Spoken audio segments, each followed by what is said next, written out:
Trouble sleeping? You're not alone. Hello, I'm Michael Acton Smith, co-founder of Calm, the #1 app in the world to help you sleep, meditate, and relax. Named last year's App of the Year by Apple. If you struggle to sleep, Calm is here to guide you off to dreamland with sleep stories, our bedtime tales for grown-ups. Head to calm.com/rest25 to get 25% off a premium subscription. That's CALM.com/rest25. Visit calm.com/rest25 today. The Westwood One Podcast Network. Team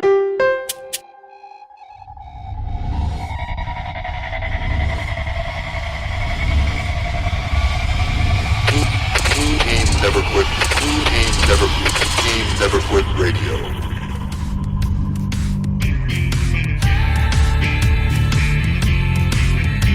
You ever think about quitting? It's the combat of life, hammering the snot out of you. Well, stand by, dig in deep, and get ready to get fired up with us. Welcome to the Team Never Quit podcast, the #1 podcast that inspires you to fight on.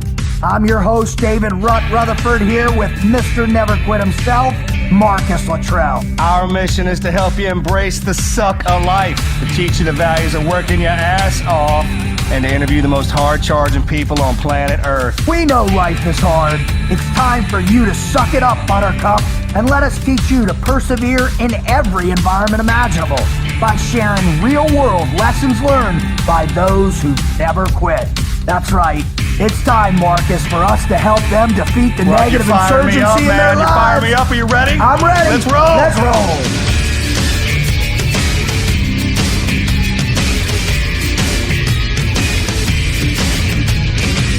So when you think about these skills, man, and you think about our guests and 100 deadly skills, he put them in this incredibly successful New York Times best-selling book. You know, he broke this down, and there's some pretty awesome stuff, man. Like in part 1, right?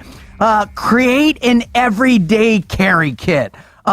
Build an improvised concealable holster, right? Conceal your escape tools. I mean, this is some legit stuff, right? I tell you what, have you ever thought about that? Have you ever written down all your quals? I know our quals are on a piece of paper in our folder, but all of them in between, I never did that.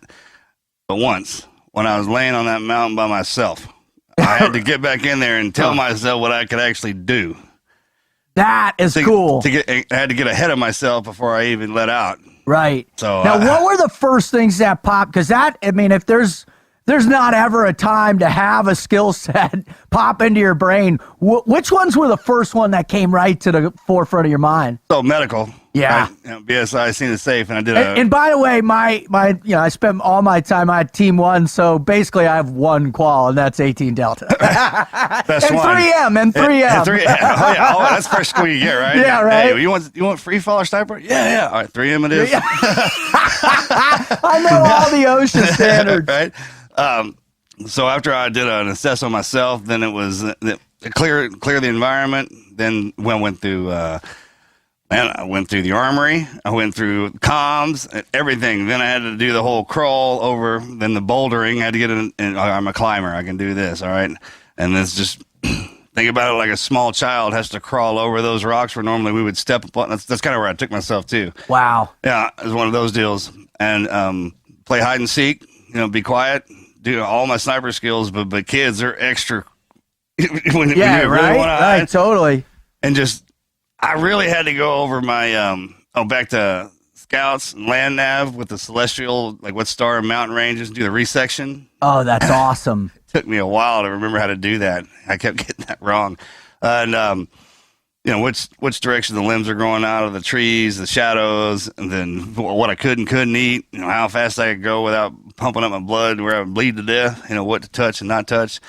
And then the overall, just the attitude, I had to find that that spark, right? That motivation to keep moving. And as soon as the sun went down, it hit me because I just thought it was because we don't see each other anyways. Yeah. We're separated.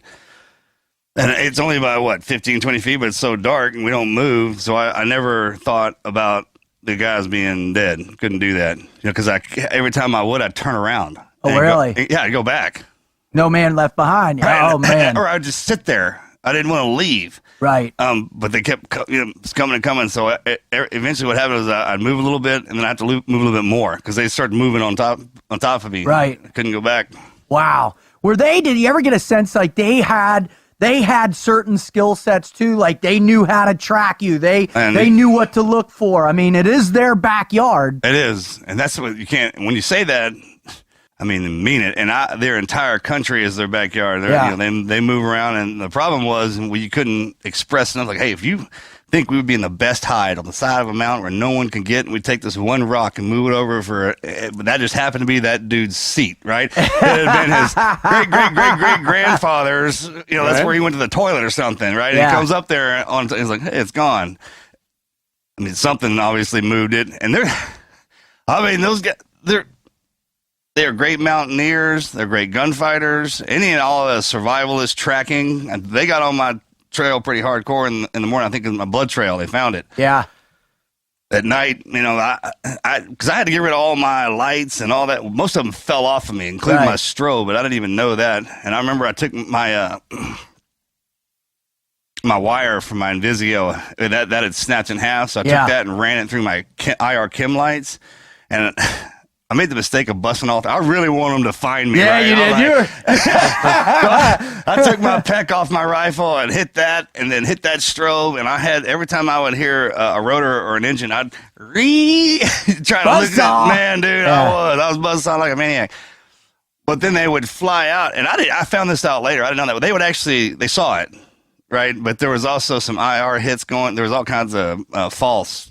They were. Well, because they had gotten Danny's stuff. They were baiting and and trapping. Like, Baiting and trapping. Yeah. And by the time they got to me, I'd already moved. So they actually came in with the litter a couple of times, what I was told. I do that because when I went in for my debrief, when I first got back, they started asking me where everybody, how it went down. They had it mapped out. That's how I knew the distance I had traveled. And I was like, man, I made a wrong turn in Kentucky. But I was like, no, man, we're not here. We were way over here. I made it over here by happenstance. Right. But what I love about it is that you created each little mission over and over and over. And survival, everybody that talks about survival or, being in a difficult, never quit situation, it's about keeping your wits, right? And staying focused in the nanosecond. Yeah, man, it's kind of boiled back down to, in Buzz, it was chow, right? And I'll make it through this evolution or whatever it was. I guess it's kind of hard to put it in perspective, but you can get to a place where the mission for the day is to get 5 feet, right? In sniper school, you lay there and you'll kind of inch along, but when you... I'm glad we practiced that because when you're hurt, that's as far as you can go. And I'm like, all right, man, I'll make it right over there. I'm not going to make any noise. I mean, all that stuff, your senses are so heightened when someone's trying to kill you 24/7. You're like, that's awesome. That I would make so much racket. Luckily, I didn't have any gear left. I mean, like I like to say, man, I started that fight with all my kit, and by the time it was over, I was naked. They whipped my ass till I was naked. I don't know if you ever had that happen to you, bro, but it's a good one. Holy cow. Right? So when I would fall, I didn't have any much to rattle around. I wasn't making much noise, just skin over terrain kind of deal. But until I would do one of those big falls. There's only a couple of them in that second day. One of them into the river, and I was trying to yell, but I had all that maxillofacial. And your tongue was gone. I mean, when I flipped into that water, they told me. That's good. Sorrow was just like, man, I would, and they would laugh. They thought that was funny. That was one of the stories I would tell, or they would tell when somebody new would come in, like, oh yeah, Dr. Marcus. Yeah, it would flip and that rapport. Yeah. And that ultimately came the most important part of your survival is those little micro adjustments with the relationships of Gulab and everybody in that village, man. Sure. I mean, I'm lucky in that. I don't have any special skills, but all it takes for about 30 minutes for me to be with you, and you'll feel like family. You do that, brother. So imagine that situation. I was like, come on in here. And once I figured out the hierarchy, like I would always try and stand up when the old man would come in. And he eventually got upset about it. He's like, he used to always do that. He play with his beard, he'd just sit back kind of deal. And he's like, I'd say something. For those of you, I know you can't see me, but he'd wave his hand up in a gesture and be like, don't worry. Like, don't even worry about that. Yeah. I got it. I love it, man. Well, I got to tell you, every time that, you share with us about it, man, it makes me smile at your never quit mindset. And man, if this is your first time join us on the TNQ podcast, man, have we got a doozy in store for you. One of our brothers, Clint Emerson, is coming on here in just a minute. We just had my co-host, the Mr. Never Quit himself, Marcus Luttrell, just share with you some amazing insight just in that few minutes, bro. This show is just going to be incredible. If you're a repeat offender, man, God bless you. Welcome back. We're so happy to have you back. The Wizard and I and Marcus, and I tell you, it really is just such a privilege, just how much support we're getting from all y'all. It's just, it's crazy, right? Just to be able to do this for not even for a job, just to be able to do this. The fact that we have the guests that we have and the list and the teammates that we do now, right? It's just unbelievable. It truly is it's the best life. Being in teams and that whole team environment was great. This is spectacular. It's certainly grown into something much larger than ourselves. Absolutely, absolutely. Well, if you want to know more about what it is we do and listen to the shows, just visit our podcast at tnqpodcast.com, where you can find all our shows. You can find the most important part of our website, which is our listener write-in stories. We've collected this incredible catalog of great never quit stories from our listeners around the world. These things are so beneficial. They're so amazing. We just can't thank everyone that's had the courage to write in and contribute to really begin building out that team within Team Never Quit. Thank you so much. You can find us also on every place you can find podcasts. That's Apple Podcasts, iTunes, CastBox, Stitcher, and every other platform out there on any other mobile device. Also, we really want to say thank you to the folks over at the Westwood One Podcast Network. Just thank you for letting us be a part of your incredible team, your incredible shows. It really has made a huge difference for us. Won't let you down. Amen. Amen. We'd also like to take a quick moment for one of our sponsors.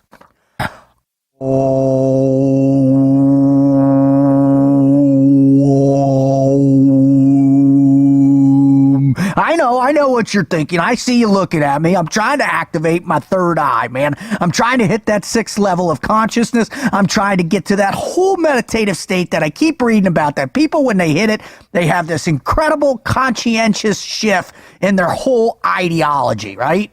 Well, let me tell you what, I've been going after that for years, man. I've walked on coals. I've done seated meditation on the top of a mountaintop. I've done it all, baby. But one of the best things that I've had to date by far is my Calm app, man. Now, this thing is the deal, man. Calm is the #1 app to help you meditate, sleep, and relax. Practices like meditation and prioritizing sleep can leave you feeling more rested so you can have the energy to go out and achieve your goals. I'm telling you what, sleep is the most essential component for me out of anything. Now, if you're like me and you get pretty spun up or stressed out in what you do for a living, then you need a little boost when you're going to sleep. Well, that's why Calm.com and their incredible app, one of the best apps that's out there, man.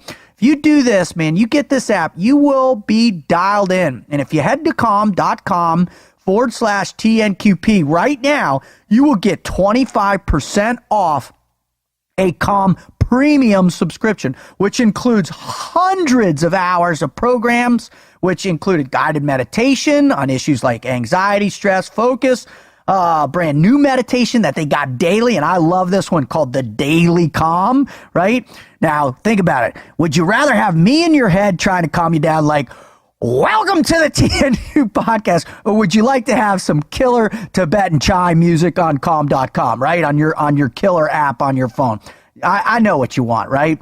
All right, there's also some killer sleep stories, and these are basically bedtime stories for adults designed to help you relax before you doze off. You know, you can head to the lavender fields of France with Stephen Fry or explore New Zealand with Jerome Flynn, the dude from Game of Thrones who has the killer voice, man. I'll tell you what, that dude, he would put me right out and does. I love it. Now, all right, limited time. Listeners, head today to calm.com/TNQP, right? And you will get 25% off a Calm premium subscription. That's calm.com/TNQP. That's CALM.com/TNQP. Get unlimited access to all of Calm's content today at calm.com/TNQP. All right. If you want to follow us, it's on Instagram. The show is at TNQ Podcast. The team is at Team Never Quit, at Marcus Luttrell, at The Wizard TNQ, and I'm at Team Frog Logic. All right, Wizard, why don't you give us a rundown on Clint's background? All right, Clint. Clint is a super interesting guy. In fact, I wish there was a Clint out there back when I started my career, over 15 years ago. But anyways, he is a former Navy SEAL. He is currently an advisor and entrepreneur. He has founded Violent Nomad, 100 Deadly Skills, and a company called Escape the Wolf. We'll explain a little bit about that in the future. Now, Clint generally avoids, at least from what I've seen, talking in detail or even vague detail about his career in the teams, which is something that I can appreciate and respect. But here's what we can say is he had 20 years of experience within the special operations community. A portion of that was with a special missions unit where specialized skills were developed and implemented in support of U.S. government operations, which required various physical and technical surveillance skills in semi-pervasive and denied areas throughout the world. He is also a graduate of American Military University in Virginia with a BA in security management. Now, three main projects that he's involved with, founded, runs these, which kind of encompass a lot of who Clint is as far as to the public these days. The first one is, as Dave mentioned before, 100 Deadly Skills. Primarily, those are two books, The 100 Deadly Skills, A SEAL Operative's Guide, with some very interesting skills in there, covering everything from concealing gear caches to running discreet loose surveillance, shooting from a vehicle, using a pen as a weapon, all sorts of very practical, it's a detailed guide to these skills. And then more recently, there is the Survival Edition, which is the SEAL Operative's Guide to Surviving in the Wild and Being Prepared for Any Disaster. In addition to that, 100 Deadly Skills has a YouTube channel that goes over a lot of this in video format. Moving on from there, he has Escape the Wolf, which is a company which provides preemptive, holistic safety solutions for employees. And then last but certainly not least, is Violent Nomad, the company whose tagline is outwit, outmove, outplan, and outlive. It is a gear and apparel brand. As far as gear, they sell things like urban, everyday carry survival kits, as well as rural. They have a medical march kit. They sell lock-picking sets, a discreet stabbing tool, and they have a line called Zero Trace, which helps protect your electronic devices. So across these three, I think you have a pretty good picture of what Clint is into, what he teaches, develops, and it says a lot about perhaps what we're going to hear from him. All right, what do you say? Let's get him on. So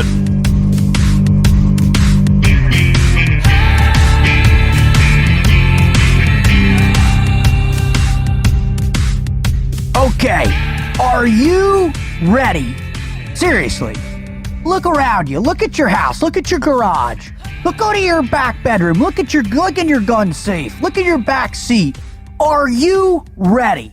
Are you ready for natural disaster to happen? Are you ready for some kind of crazy apocalyptic event to happen? Are you ready to take care of your family if some crisis hits you that is so overwhelming it shuts down your municipalities, it shuts down your food stores, it shuts down your local Walmart?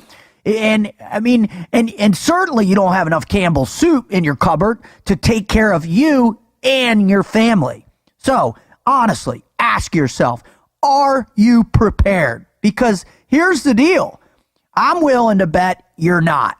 Now, after 15 years in special operations and working for the CIA, the one thing that I know for sure, you better be prepared when the shit hits the fan. I'm telling you what, you had better be prepared, because if you're not, it's too late. You're already behind the power curve. You're already going to take heavies. But in our world, at least we're surrounded by other operators. We're surrounded by guys who know what to do. We're in extreme environments, but we've prepared for it. We've done the training. We've done the work. And most importantly, we have the essentials, the materials. Our kit is ready to go.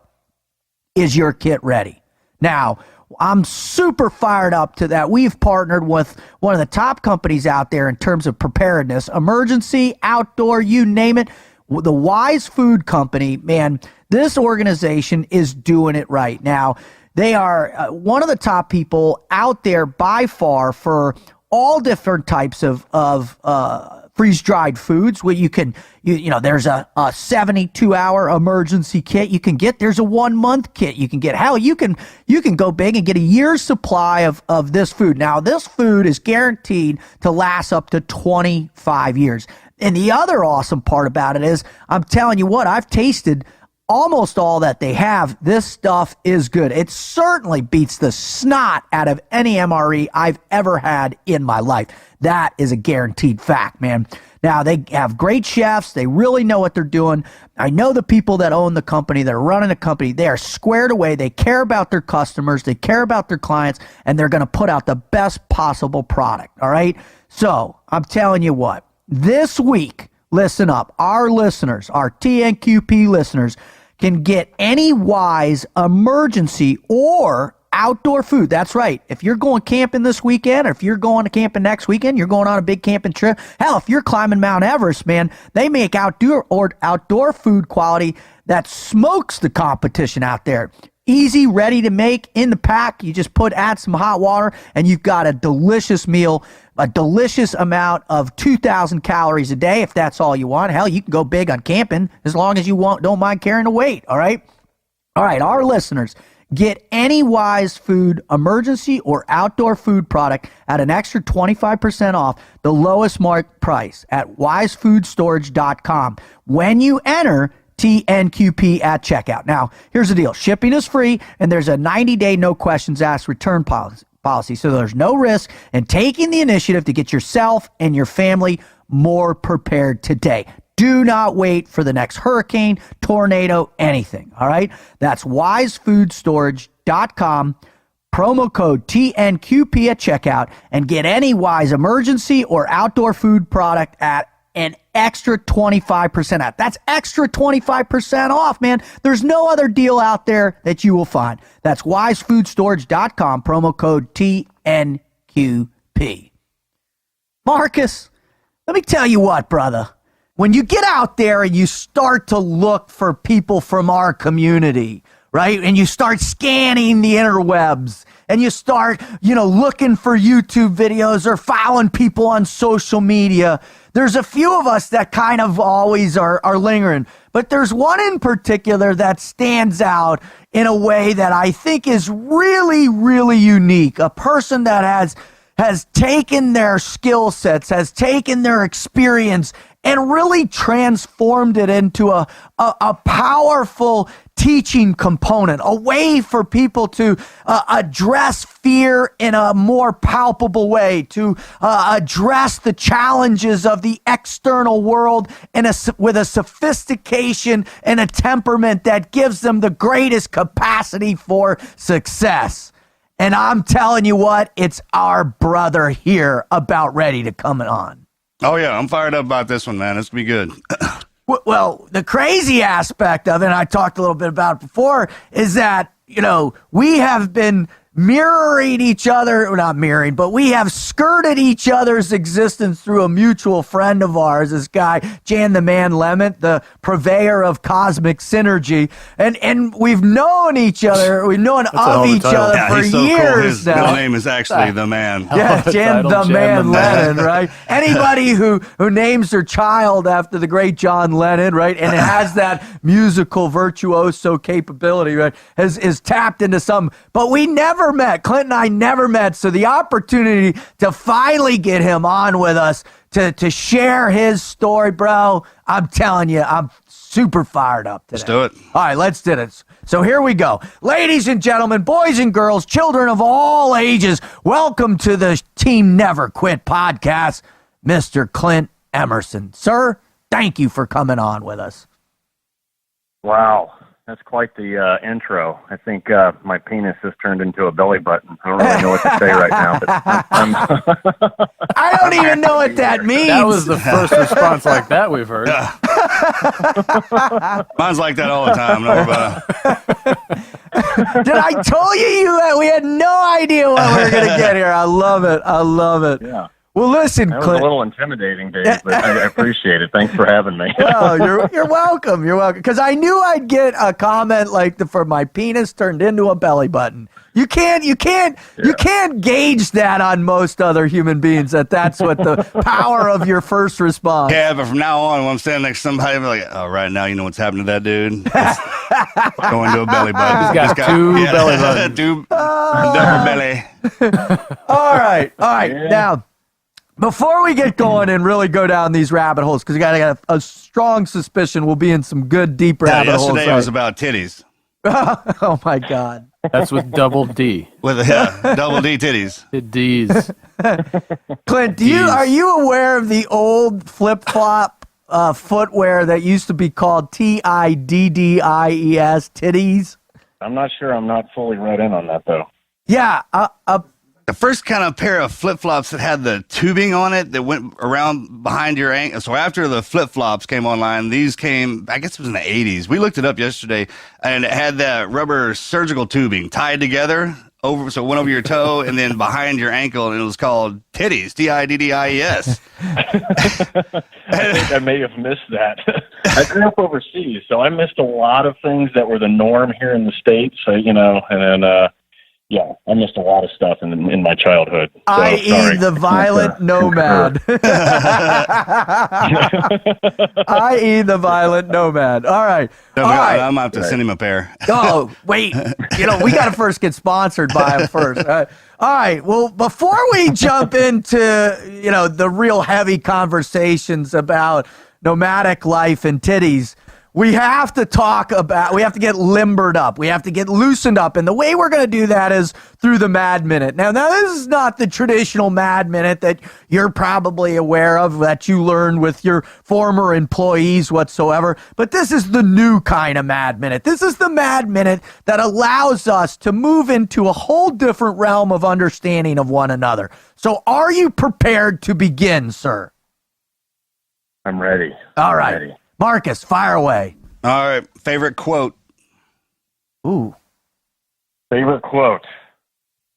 That's a good one, man. That is a good bunch one. of them. But I'm gonna, the most recent one, and you guys, I'm sure we're all rolling down this path in life to achieve, which I like it. It's the rich men have money, wealthy men have time. And I don't know who quoted that, but it's certainly, I think, when you talk about finances and monetary stuff, it's a great one to achieve or at least strive for. Good one. Yeah, that's poignant for sure. All right, number 2. This is a perfect question for you. When, not if, a zombie apocalypse hits, what are your 3 top most indispensable pieces of kit? It's going to be anything from a nuclear weapon to a toothpick. Yeah, it's a condom, tampon, and some Advil. True team guy response. True team guy response. Easy to carry. Yeah. You can actually put 2 of those Water, in one of them. waterproofing material. Yeah, waterproof. The tampon. Tampon. Yeah, you got to keep the tampon. You got to plug bullet holes and bleeders.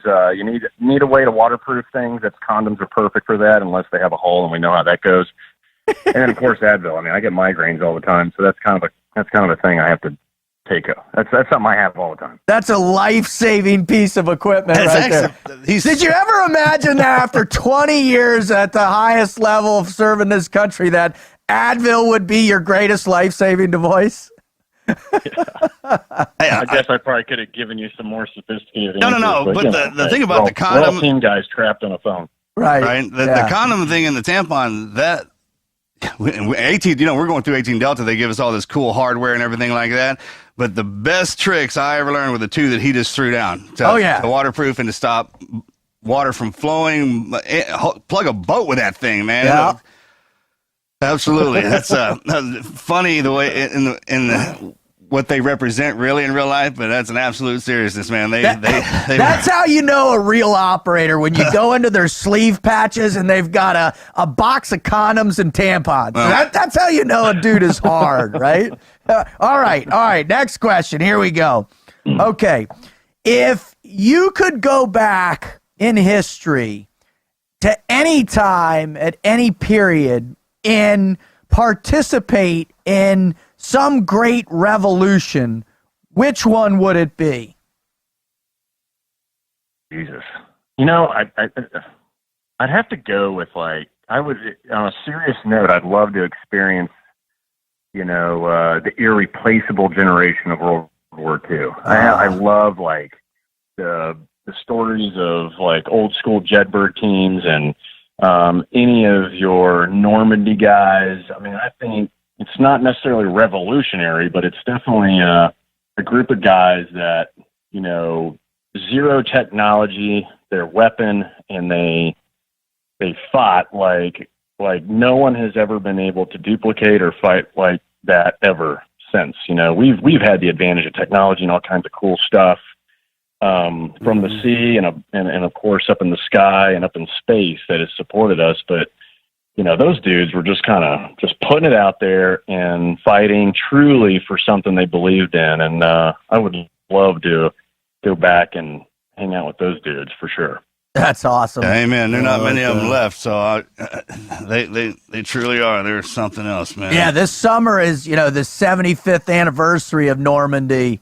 And a lot of people are saying this is the real last time all those guys are going to kind of be together in one location, in to represent those moments in history, dude. It's a dying breed for sure. Yeah. All right, Marcus. Yeah. All right, brother. What was your most embarrassing moment from high school? High school. Well, let's see. I had a bunch of them because, as I mentioned before, I grew up in Saudi Arabia from the second grade to high school. So I came back to the States. Wow. Not just came back to the States. I came back to a suburb outside of Dallas called Plano, and it's a very affluent, spoiled brat kind of place, right? And here's this kid showing up with camouflage pants and a button-up, Hawaiian shirt that had bananas all over it, for the first day of school.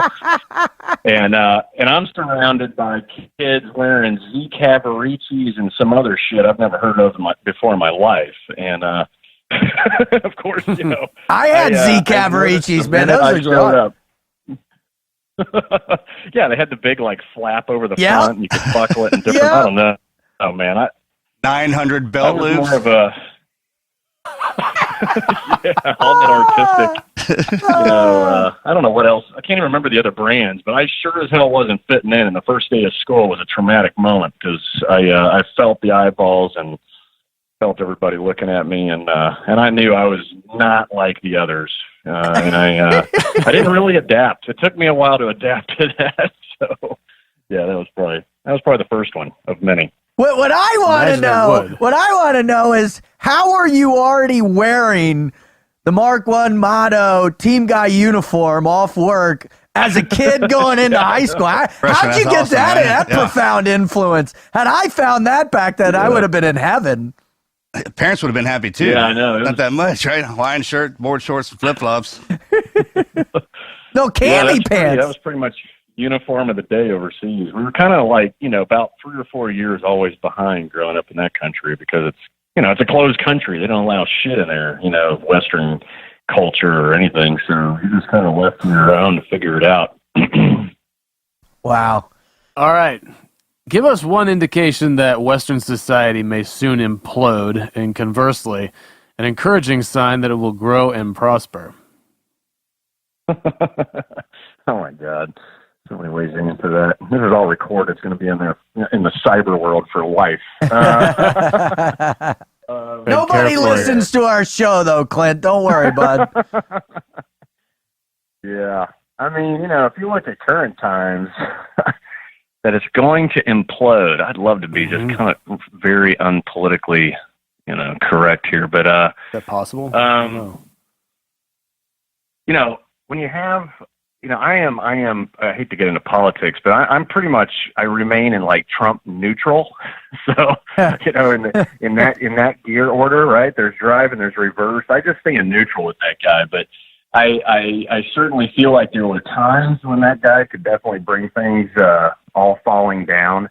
And then there's times when I'm like, some of his genius isn't shown. I'm not saying he is a genius, but there are times when no one's concentrating on it, like standing toe-to-toe against China or, some of the good things he's done economically, but it gets covered up by his own big mouth. So there are moments in time where I'm like, oh, my God, this guy's going to just single-handedly, bring things down. But he could also single-handedly bring things up. So that's where that neutral term comes from.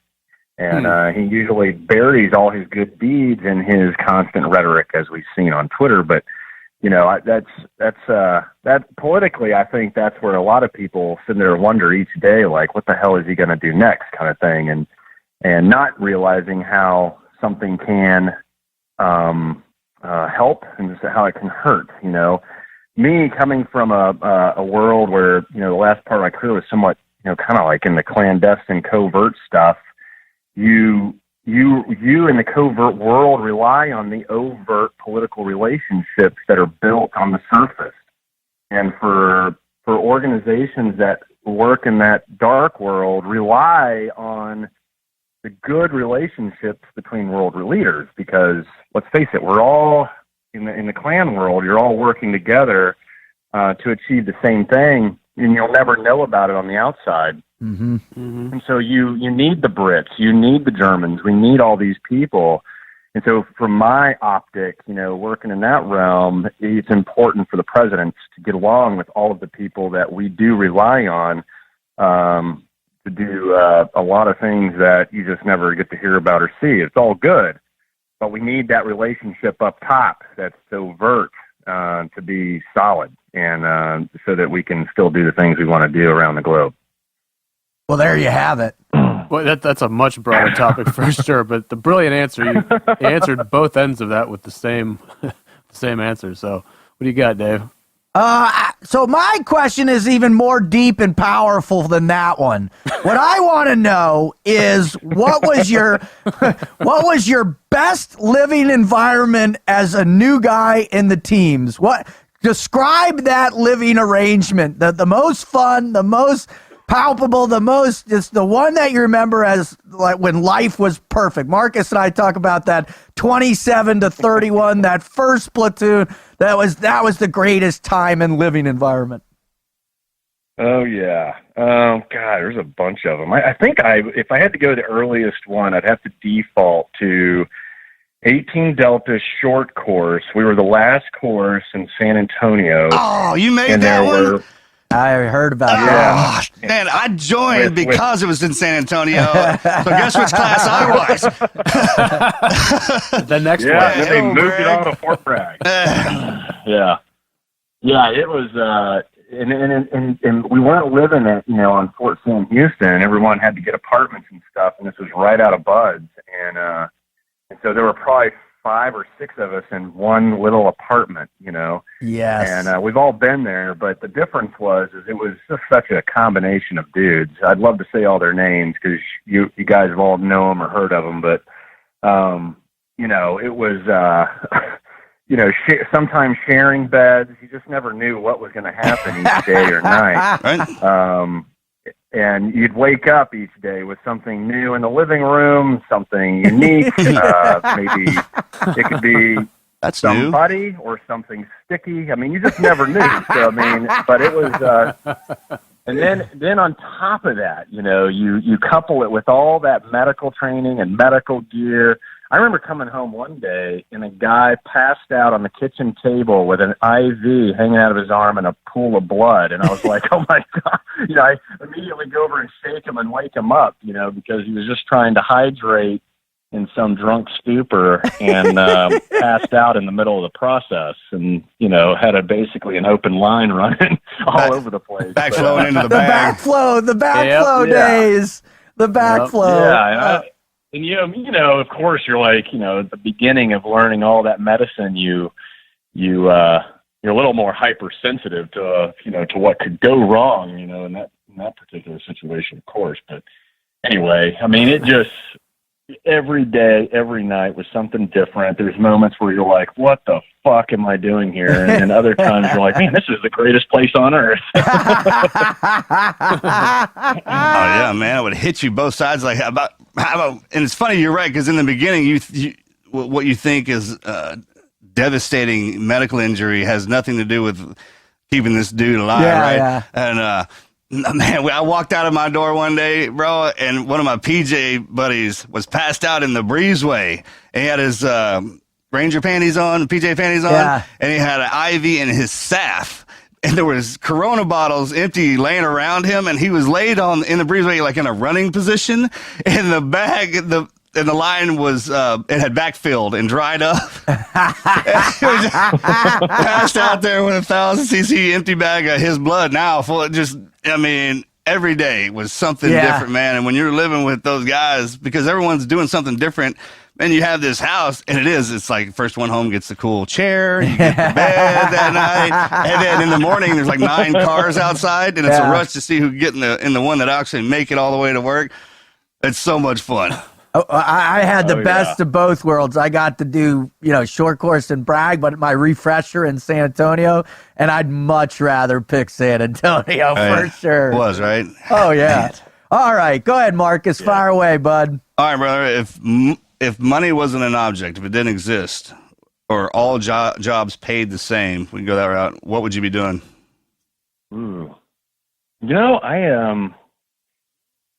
that's a good question.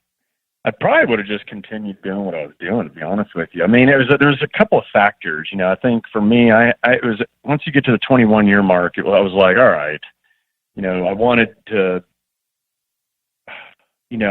reevaluate my priorities and make my daughter number one. So it's difficult to, when you talk about jobs, like if money was an option, being a dad is definitely cool for me. And it's, but at the same time, when you're asking a job, so that pays something, but everybody makes the same. And sticking with, what I was doing, definitely, I didn't have any complaints, man. It was an awesome way to go. And I probably would have stuck with it, but, my little girl came first. So as soon as I hit that 21 year mark, I was like, all right, it's time to go and dedicate my spare time to her. That's awesome. Actually get a job. I feel the same way, man. When we're in, I never checked my bank account, right? We were always running around, usually paid for it, or we always found a way to have a good time. But then when you have the kids, being the dad is the greatest job ever. And you're like, all right, now I actually have to get a job, pay attention because I got to. Totally. All right. Would you rather be hogtied and locked in a closet for 30 minutes with A, 5 water moccasins, or B, a chimpanzee with a hand grenade and a hyperactive sense of curiosity? I'll take the water moccasins. And why? Chimpanzees are some of the harmless freaking animals on the planet, and I really don't feel like getting the salami slivered into any of my orifices. So, I'll take the snakes. Oh, that's awesome. Somebody else said that recently about getting raped by the chimp. Anyway, moving on. All right, Marcus, last question. All right, bro, favorite superhero? Oh, I'd have to go with Superman. Nice. Yeah, he's an alien. I like aliens. I don't care. No one's ever said that. Yeah, no one's ever Another said unique one. Have you seen the Batman Superman parody? Oh, it's great. He goes, like, what's that S on your chest? It stands for hope. He's like, hope starts with an H, you stupid. You never seen that? Oh, dude, it's so awesome. Oh my God. Batman versus Superman. Those two guys, they look just like the characters playing, man, and Batman starts laying in him, dude. Oh, is that on you? Is it YouTube or something? I gotta check that out. That's awesome. Well, Clint, thank you. What is the most popular answer? Is it like Catwoman or something? Probably Batman. Oh, that goes across the board, man. Yeah. Deadpool. Last couple. We love you, Ryan Reynolds. Yeah, Ryan Reynolds. One said Mom came out. Yeah, we've had two moms. And then, but most everybody goes same route. Superman, Spider-Man, Batman, Thor, Deadpool. Yeah. Iron Man. We've had a bunch of Iron Mans. Yeah. Got it. Every now and then someone will go to some, outlier of like that nobody's heard. Yeah, Morph. Somebody said Morph one time. Right? Yeah. All right. We walk into Nerdville from time to time on superheroes. Yeah, I can imagine. Well, Clint, thank you so much for your contribution to our Mad 18 Minutes. We appreciate that very much. But the reason why people come to the show is not for our absurdity, although some people do, but most people are coming here, we believe, because they're in the midst of their never quit moment. They're in the struggle. They're in the battle. And so they want to keep coming back because they want to hear something that's going to inspire them to fight on, to accept their reality and to stay in the fight regardless of the pain they feel, i.e. the never quit mindset. So, without further ado, would you please share with our listeners your greatest never quit story or stories? All right. Hopefully I can live up to this. There's I thought about it when I got your initial email, and I tried to go way back. I think for a lot of guys, maybe I don't know if they're up or seal specifically, they say buds and they give a bud story or something. But for me, it probably started overseas. I was 12 years old. That was the youngest that you can get your Maui Patty Open Water 1 scuba certification. Mm-hmm. And so I just completed it. All the dives I had done had been part of the dive class, and my assistant. So the other thing, Saudi is a very boring place to live when you're a kid. There's not a lot to do. You live on these little American compounds. They try to emulate, a miniature American city with, green grass, palm trees, Olympic pools, all this and that. But the reality is there's still not a lot to do. And so there was some diving related stuff, and then there was, scouting, and that's about it. So my assistant troop leader or troop master, he was probably 30, 40 years old, and he was scuba qualified. So my first dive was, going with him. And so we went to Korea Beach, which is a beach along the Persian Gulf. And we get there, we get all our gear set up. And there's a pier where you go out to the end and basically, you jump in, you go down to, the ocean floor, and right at the end of the pier, it's only like maybe, 16 to 20 feet down, and there's a line. And you grab that line and you follow it, and it takes you about a quarter mile out to what's called Tire Reef.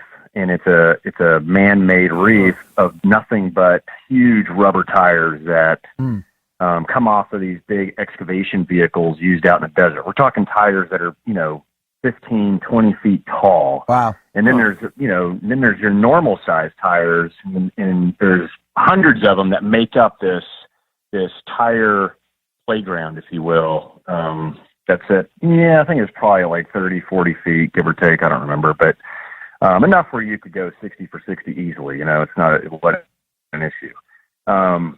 So we get our gear set up. We go out to the end of that pier, and when we show up, the first thing is it was the largest swarm of fucking jellyfish sitting there at the end of the pier. And I'm kind of like, oh, well, this day's over. And he's like, hey, so instead of, just jumping in and giving me the okay, we're just going to, just jump straight in and go straight to the bottom, just sink right through it. And I'm like, really? And he's like, yeah, no, it's not going to be a big deal. And I'm like, okay.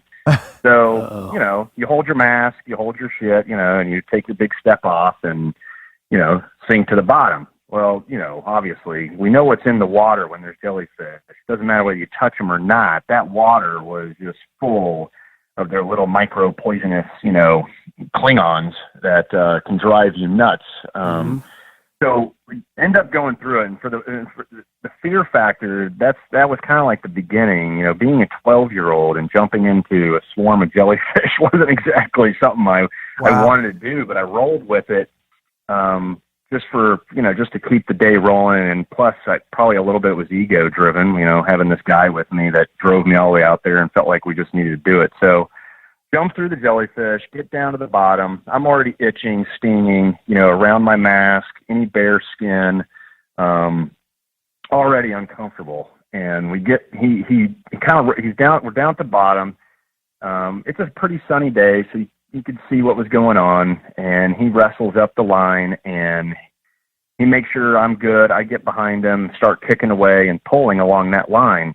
Eventually, we end up at the this big tire reef, and we get there, and we get to one of the tires.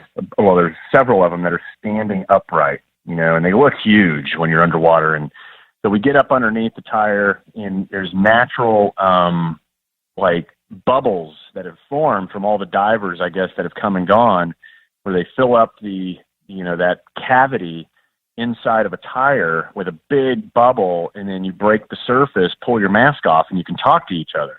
So you just fill it up with a bunch of air from your regulator. So we pop up and kind of check the box on that cool little thing to do. And we say, hey, and then we go back down, and before you know it, I'm kind of on my own. He's on his own. Every now and then I could see him. He could see me. I pull out the hot dogs and, got tons of angelfish and all these things surrounding me, eating these hot dogs out of my hand. And once I'm kind of done with this whole surreal moment of having all these fish around me, to include those big-ass hamors. I don't know if you guys remember those things, but in the Gulf they have hamors, which are those big groupers. They're like the size of a VW bug with big old scary eyes, and they're black, jet black, and they look intimidating, and they do not move out of your way.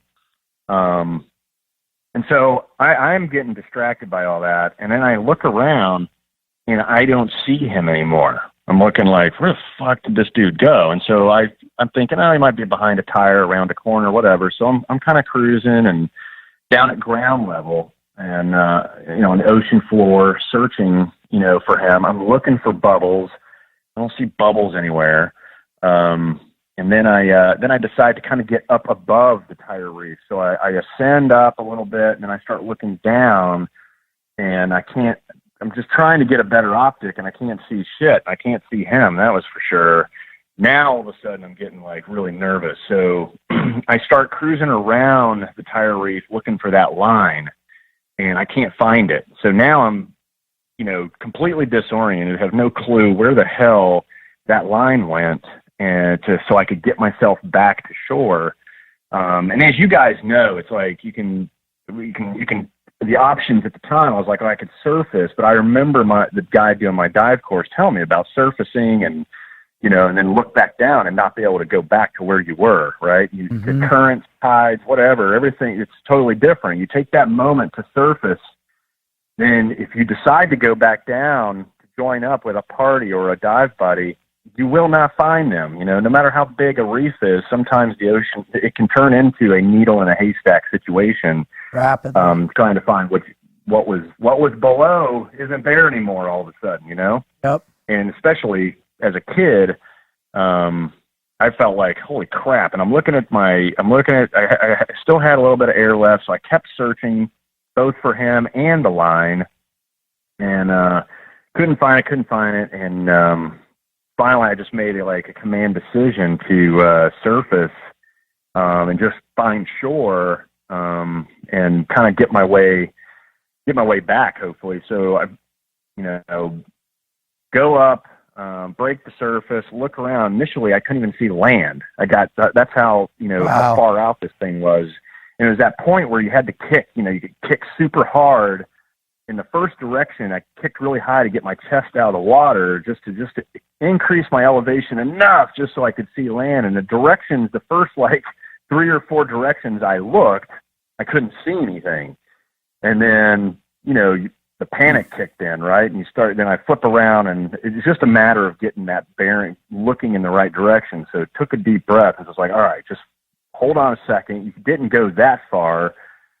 Kicked again and just slowed my rotation around while I was kicking to get out of the water. And then finally I see land, and I decided to surface swim it. I looked down again, looking for my buddy, nothing. The tire reef looked tiny, even though it was so big when we were down there. And then, I decided to surface swim in, and you guys know, and the Gulf is predominantly kind of rough. It's high winds all the time. And so, keeping your eye on land just became the priority. I came up on shore, and, it was just, I remember that moment of just relief, like, and you feel every little thing too, taking your fins off, rolling around the surf zone, feeling like an idiot, the weight of the tank on your back, how everything was so big on me because I was just a skinny little kid wearing all this almost adult-like stuff. And then finally seeing this dude, and he was sitting on the bench working on his stuff like nothing had ever happened. I approach him. I'm like, hey, what happened? He's like, oh, hey, what's up, man? And then that was kind of it. And it was kind of this indicator of like, wow. Just because they're an adult doesn't necessarily mean they're responsible. But the fear that sat in through that entire piece, everything from the jellyfish kicking it off to the end of getting to shore and rolling around that surf zone until I got up to the beach and then could see him, that whole time I it was just nothing but sheer fear and panic of not knowing really what to do. You got procedures in your mind that you're taught and all the things that you're given and the tools that you have, and then you still feel like that's not enough. And it was for a kid, and for that moment, probably the scariest thing I'd ever gone through. Even though when you break it down incrementally as an adult, it's like, each piece of that really isn't all that big a deal, especially after a career, in the water. But right. I think that was, I don't know if that kind of feels some of it, like story-wise, but for me, that was probably the first time, underwater to kick into surface swimming, to getting back to shore, where it was like, just keep going. Don't let the fear, don't let that panic get control of you, because it certainly was. I mean, I remember I started breathing down my air on that tank really fast as soon as I couldn't get my bearings, as soon as I couldn't find my buddy. And then having to go to the surface, I felt like, oh, shit, I'm like potentially leaving a guy behind that may be under distress down there. That was all that ran through my mind, is this dude is trapped inside a fucking tire and I can't find him.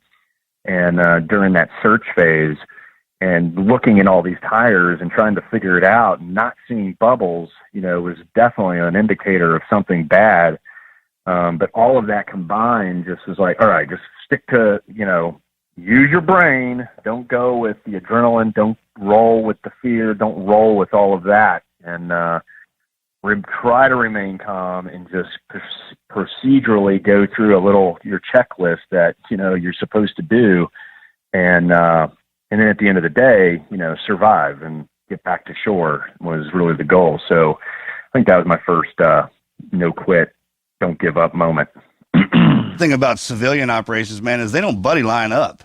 I never did that while I got my diving license early too.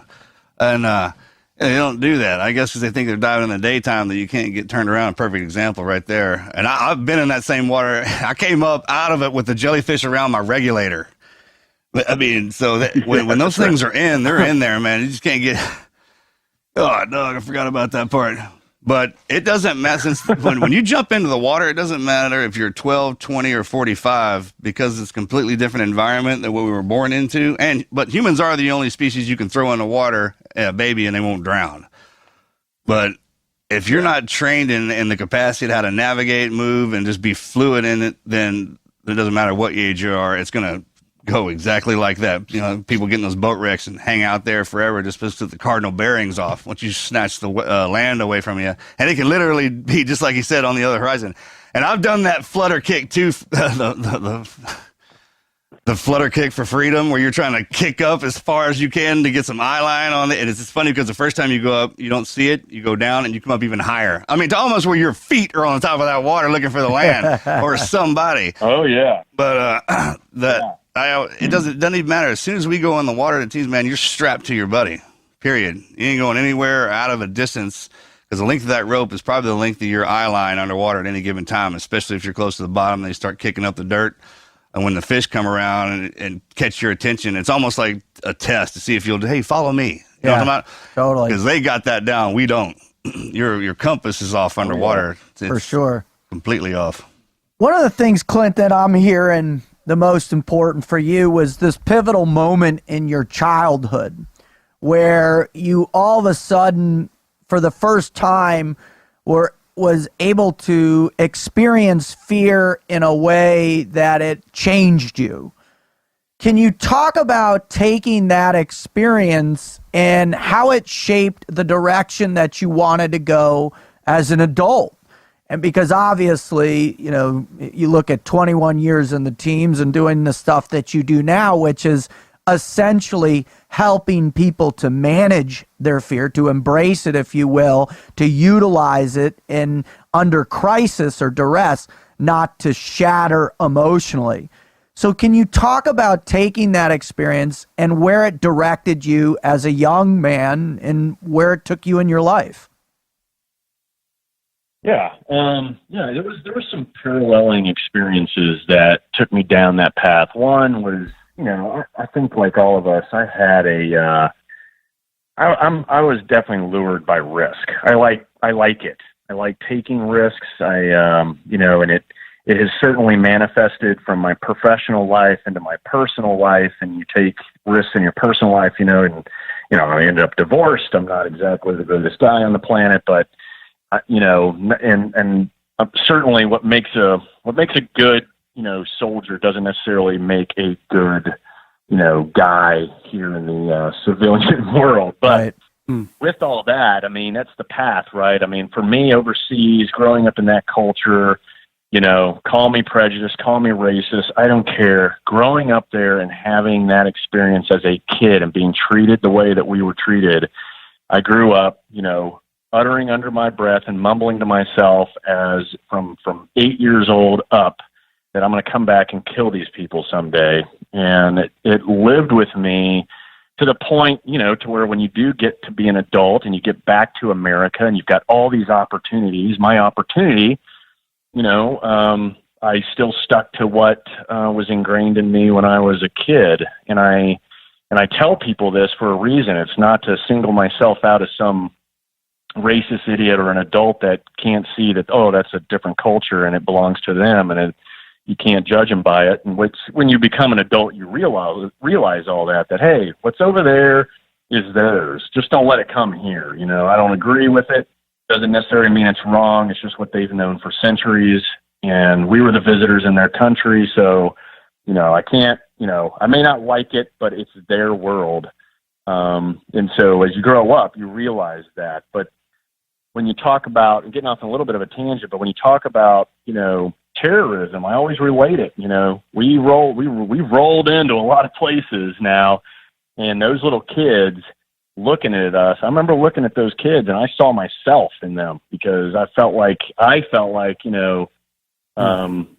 growing up with that kind of hatred, if you think like terrorism is going away anytime soon, it's like all those kids that we rolled in on are now, war fighting age. And they've got that same passion. The difference is they don't have other opportunities to choose from. I can come back to the United States. I can, do whatever I want, become a doctor, become this, become that. And I still stuck to a certain path. And it's no different than what those kids are going to do too. But anyway, long story short, so that was one piece that led me to my career, was growing up over there and a little bit of that immature hatred that I had early on. And then with that was, taking the risk and sometimes you take risks and you win and sometimes you lose. And, it's we all do it. You gamble a little bit, and then you learn from it. And hopefully, when you learn from it, you apply it to the next situation and become more and more successful. So, then now getting to the core of your question on helping others, it's like, yeah, that path was a little not exactly what people would think it would be. Oh, here's this kid based on hatred became a SEAL, but it is what it is, and I can't really deny it. But at the same time, doing 20 years of now doing a lot of stuff for the greater good, but even more so having that opportunity to hang out with the great guys, you love each other, you hate each other, but that's called family. And, and all of that combined then makes you go, all right, well, how can I, continue this on in some form or fashion? I remember pre 9/11, you get to that point when it's time to re-enlist and you're scratching your head going, do I really want to stay here or do I want to get out? Well, if I get out, what the hell is there to do for, a SEAL? Mm-hmm. And there wasn't much. But as our experience grew overseas and, my wake up call was, showing up to USS Cole and then of course 9/11 and everything else that transpired after that. Then your passion and everything definitely changes. And there's every experience that you gain over there kind of shifts you a little bit, sometimes for good, sometimes for bad, but it changes who you are and your goals in life. And so when I knew I was getting about, 2 or 3 years out from retirement, I knew that I wanted to take at least some of the lessons learned, apply it more into the civilian world, that, give people, in the corporate world, when I'm doing, Escape the Wolf stuff, which is like, my crisis management company, that's all called best practices and protocol and, the policies in which people drill under or what they do, and it's time to react to any kind of crisis. And then on the civilian side is, as you guys know, 100 Deadly Skills, which is really just best practices for the average person so they can defeat whatever that crisis is that comes their way. And I just want to, continue that path, staying in my lane of crisis management where I'm just giving people the skills they need to win. And the big piece is, I get most of the calls for is anything active shooter related. It's like, hey, I say it over and over, just because he's got a gun does not mean he has the advantage.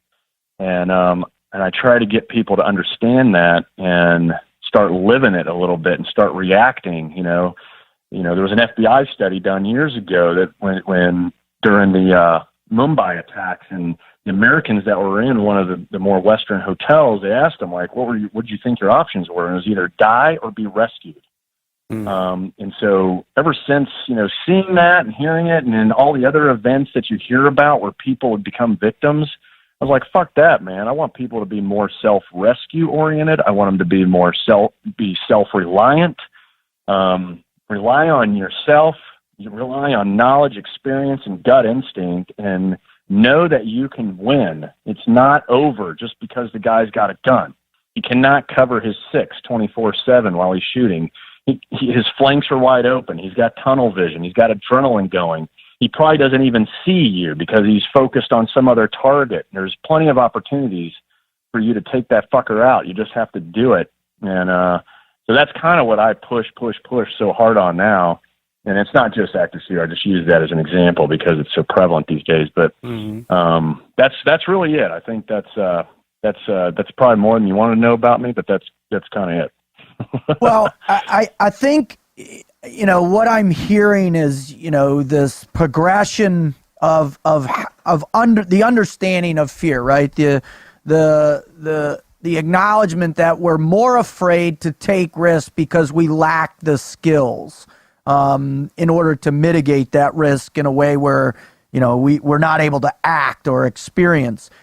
What I want to just kind of change a little bit toward its relevance with how you're parenting now. You admittedly, as was I, ingrained in a different mindset because of the job, that it distracted you from being a present spouse, but that changed in you, and you wanted to become where your daughter was the number one priority. What are you teaching her about fear, and what are you teaching her about risk and seeking risk out, hatred, all of these things that were ignition points for you towards this life path you chose? What are you teaching your daughter now?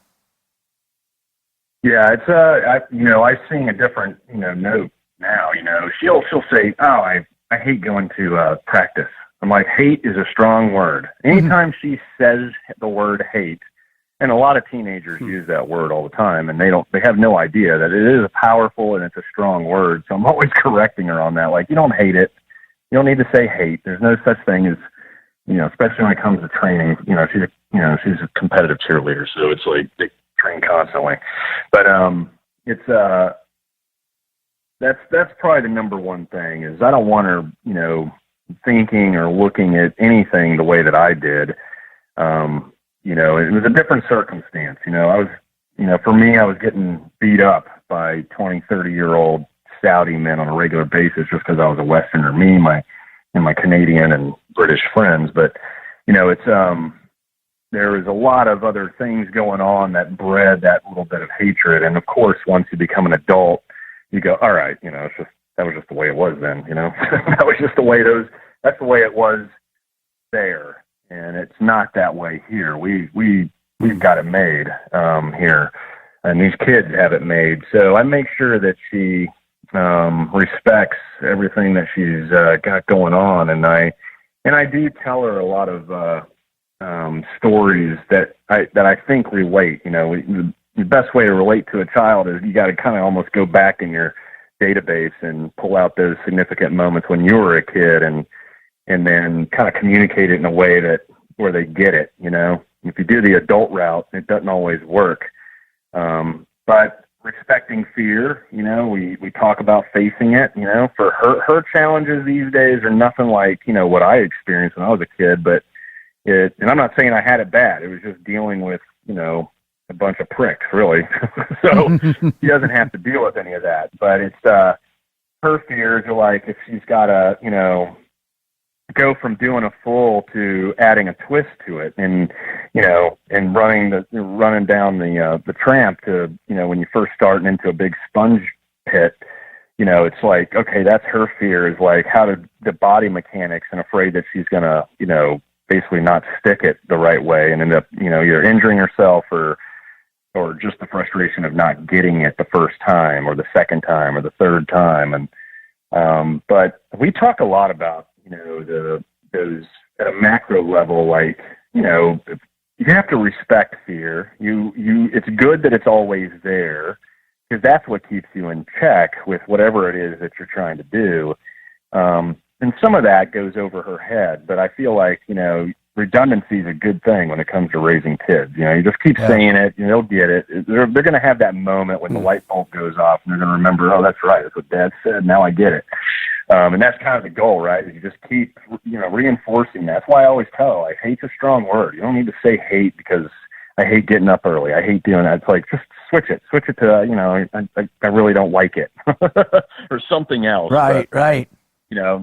Yeah, it comes out, it's daily, right? It comes out all the time when you're, in the full-time dad mode and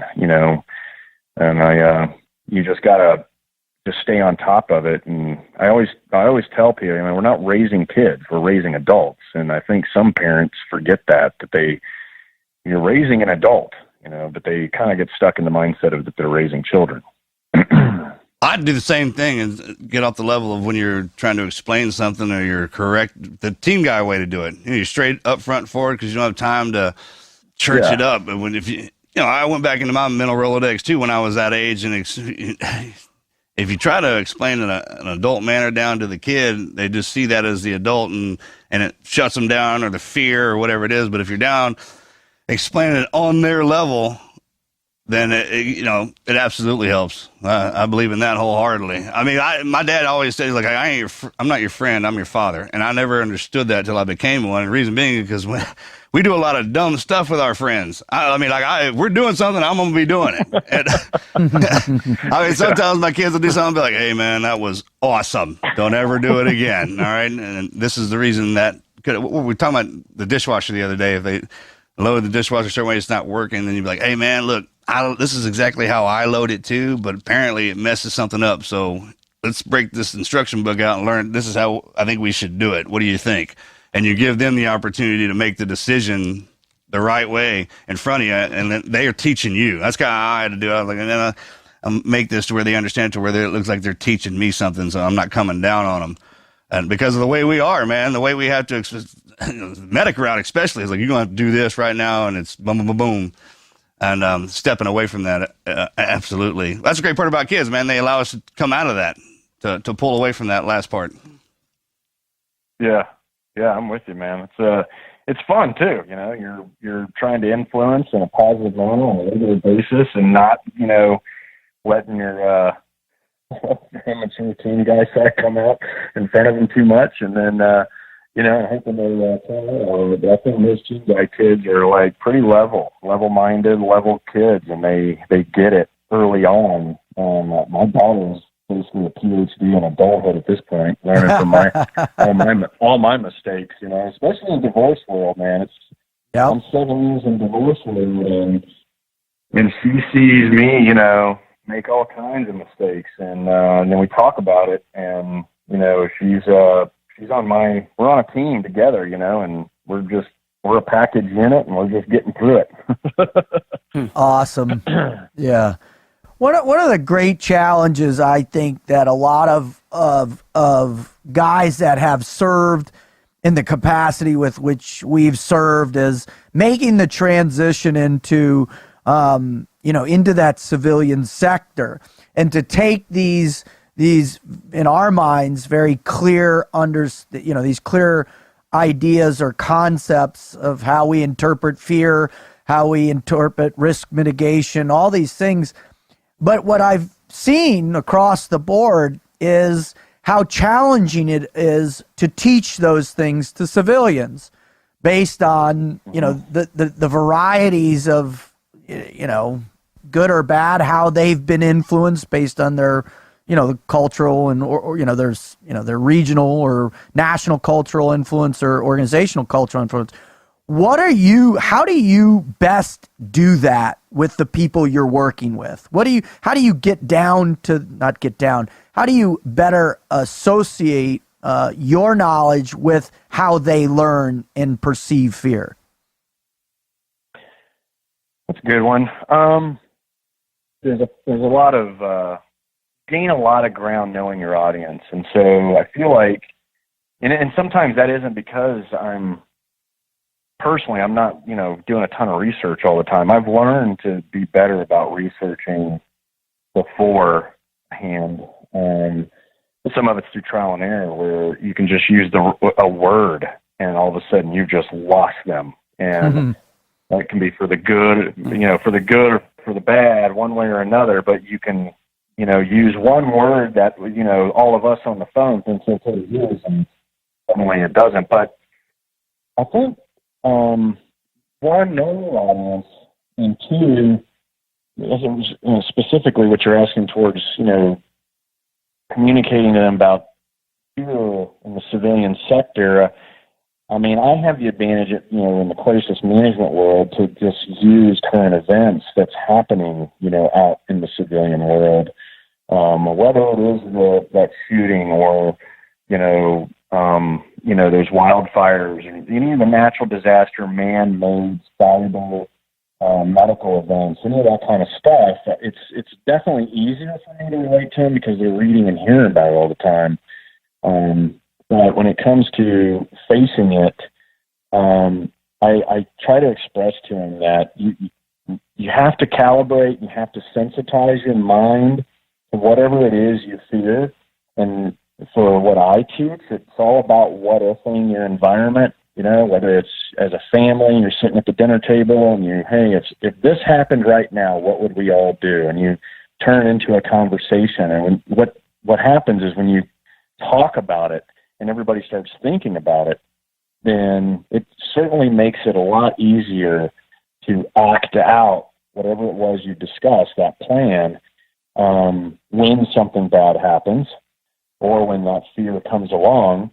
Now you already have some of the decisions already made. Because I think we all know the last thing you want to do is start wondering or making decisions during that fear process. You want to already kind of know what you're going to do and just act it out. It would be ideal.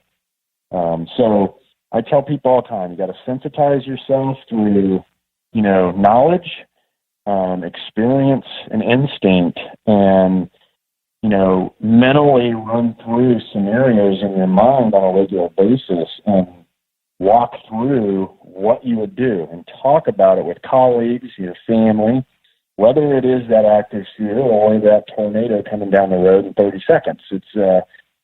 You have to at least have, sensitized yourself to it so that you can react a lot better. And then all of a sudden, that fear, you still have it, but you're controlling it because your actions kind of put it to the wayside. But it also keeps your actions in check, keeps your plan in check to ensure that you're truly being responsible and safe and secure with the decisions that you've already made ahead of time. Right on. That rings very true with what we had Tony LaRussa on talking about leadership and a component of being a leader. And in the context of what we're talking about, maybe you're the leader of your family, leader in a work environment, something like that.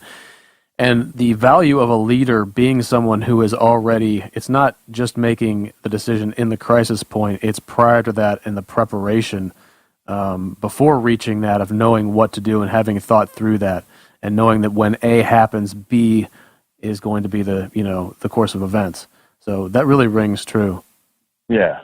Yeah. It's all, you'd be surprised. I think we all understand the importance of training and how it, becomes muscle memory. And then once you get overseas or wherever, you hopefully, it keeps everything in check. But, the civilian sector doesn't have, the ability to constantly be training like the way we were. So the next best thing is just mentally working through those obstacles or potential crises on a regular basis. When I say regular, you're talking for me to think through what I would do when I get into my hotel room or when I go into a restaurant, or you're talking seconds, and it makes a world of difference when the element of surprise pops up.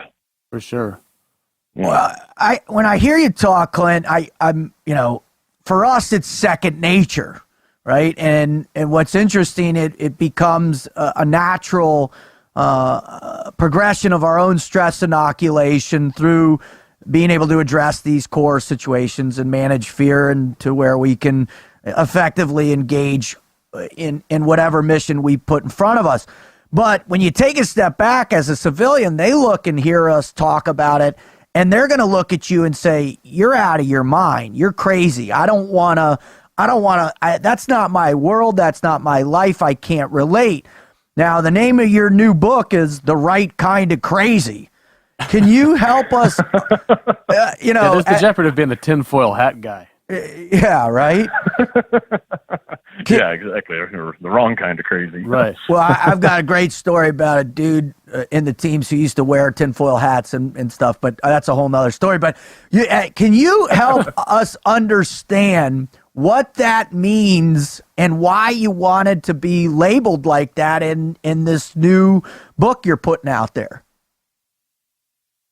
Yeah, that thing is it's still in the review process, which is, I don't know if you guys, it's a painful process because we've heard the government puts you on their clock, and there's no speed or hastiness with any of it, which is frustrating. But that right kind of crazy really is. I kind of alluded to it a little earlier. It's what makes up sometimes a great guy for overseas may not be what you think is the greatest guy, back home. And I've noticed with a lot of, whether it's memoirs or anything that relates to our community, we've been put on this pedestal.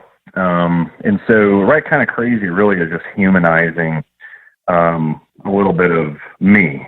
And did 21 years, and I'm not trying to, it's not really about the community. It's more about, bad decisions and the lessons I've learned from it. And there are some crazy stories, both that are dark and twisted, and then at the same time, surface level funny. But really it was, just letting people know that they're, like someone like me who is a total underdog, there's several underlying themes, but being an underdog and, and then just making it happen. And then also more of the reality of things.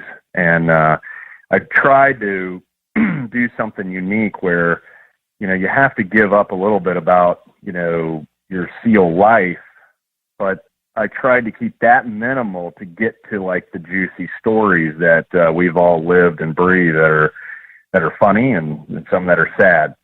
But really just to show that we're all humans. We're not superheroes, and we're all just figuring it out as we go sometimes, and we're trying to do. Some of us are doing it for economic reasons. Some of us do it because we got a higher level of patriotism, but combined, a whole bunch of guys like that can do a whole lot of good things, no matter how screwed up each individual is. So that's pretty much it, man. It's I think even we get shunned for being book writers, and I'm certainly on the probably on somebody's blackball list, but at the end of the day, it's I'm hoping to put out a little bit of that humanity and reality instead of the other stuff. Well, people have been putting out books about war and warfare since we started War and Warfare. That's how the younger guys get into the program and into the military. Is they read the stories of the guy before them. It's incumbent upon you to do that. Yeah. And, normally back in the day, it was the admirals and generals and the high ups would get out and they would. This is the book on military. But then you got the ground pounders, because our stories are just unbelievable, man. When the generals, the admirals stopped deploying into the field, well, then they took that away from them, and we're the ones on the front line. And when we get out, I was the first one to have to do that. Luckily I was protected on high ground, and it was all I had to do was be the face guy. So but that was kind of one of the deals. My part was I went through this, and when the guys were getting out they asked or needed anything, I'd push them in the right direction. So man, the deal with everyone talks smack about you in some capacity. I'll let you know that you're doing something. Right? Good, bad, or indifferent, exactly. Man. If you're doing the right thing and you're helping people, it's not one of those deals where I'm the best there was. And well, if you're hearing somebody say all that, and they probably had a horrible career, right? Because if you're right neck deep in the middle of it, you understand you ain't the best at anything. You're a team player, and you bring your chaos, your form of it into the circle, and together we make that ring. And that's why we're able to do the things that we do, because at any time, at any capacity, one of us can handle the situation that's in front of us. And that brings the levity to all of us.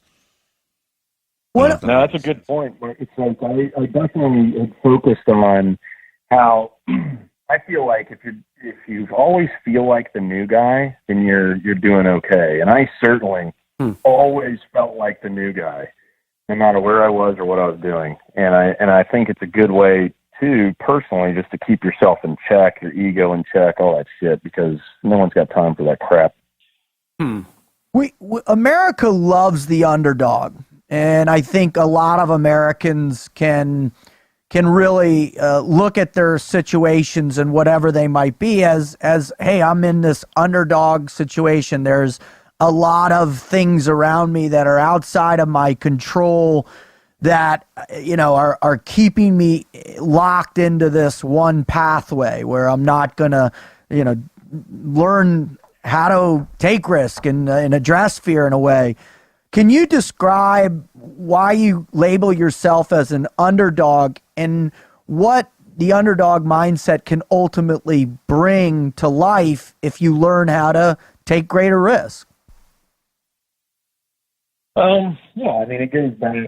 The underdog piece, I think I was your typical skinny little runt, right? I played football. I quote unquote played football at a Super 5A school in Plano, right, where high school football is everything in this state, as you guys know. But I sucked, and I sat on the bench most of the time. So I definitely didn't run fast enough. I sure as hell wasn't big enough. So, but I was on the team, which was for me, okay, that's cool. But at the end of the day, physically, what most people think is a SEAL is this, is equivalent to a linebacker. Like we all know that, right? I mean, everyone has this vision of what they think a SEAL should look like.